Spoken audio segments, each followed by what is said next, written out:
მაინტერესებს სიტყვის თავისუფლება, რაში იზღუდება ქვეყანაში. სხვადასხვა ისტორიულ ეპოქაში სხვადასხვანაირად იზღუდებოდა სიტყვის თავისუფლება. მაგალითად იყო საბჭოთა კავშირში პერიოდი, როდესაც იყო ქვეყანაში რაღაც ორი სატელევიზიო არხი, რაღაც გამოდიოდა სულ ოფიციალური ბეჭდვითი გამოცემები, გაზეთები, ჟურნალები, რაღაცები და იქ ფაქტობრივად ყველა ცენზურა პირდაპირ აკონტროლებდა რა იწერებოდა.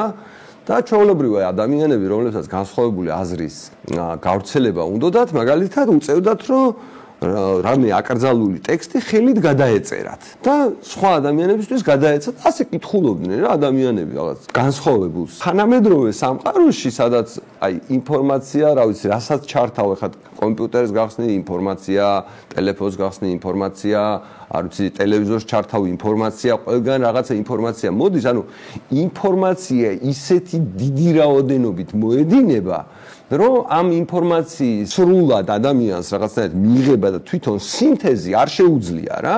ანუ ფაქტობრივად ნიაღვარი მოდის და როდესაც ესეთი დიდი რაოდენობით ინფორმაცია, შენ რაღაცა საკითხების უნდა მეტი ყურადღება მიაქციო, რაღაც საკითხებს ნაკლები მნიშვნელობა, რაღაცა ღირებულებებზე უნდა ააგო. ორივე მხრიდან მოდის ინფორმაციის ნიაღვარი. ოღონდ არა ისე რომ თქვა ეს ინსტიტუტები ავტორიტეტულია, რომელიც ამას გაწვდის. მაგალითად TV პირველი იქნება, ფორმულა იქნება, ყოფილი მთავარი იქნება, პოსტივი იქნება ქოცების მხარეს, იმედი, მაესტრო, საზმაო იქნება.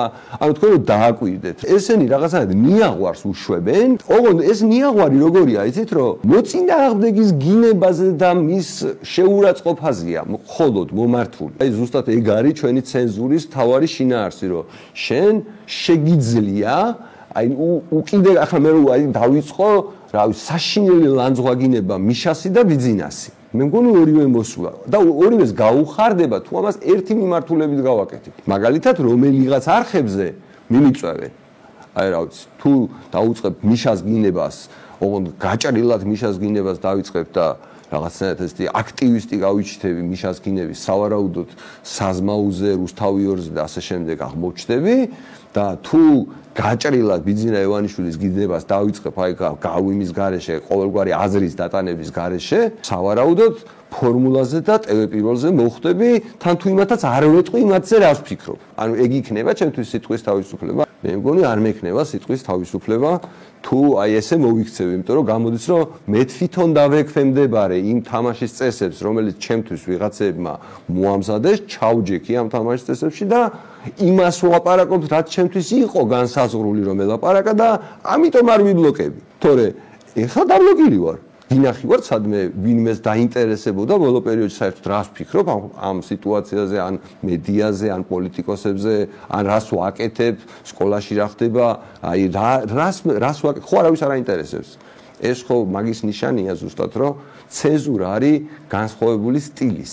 მეთოდი ის კი არ არის, როგორც საბჭოთა კავშირში იყო, რომ ინფორმაცია გააქვს, რომ ვინც ხელით გადაწერა, არ ვიცი, რაღაც აკრძალული ტექსტი, არქიპელაგი ან რა ვიცი დოქტორ ჟივაგო ან რაღაც ხელით რო გადაწერა და თავის იმებს რა ქვია თანამოქალაქეებში რო დაიწყო გავრცელება რომ სხვა ადამიანებსაც წაეკითხათ რა იყო ბოროტება და იმას დასდევდნენ. ეხლა იმის დევნას აზრი არ აქვს, იმიტომ რომ ტექნიკურად შეუძლებელია.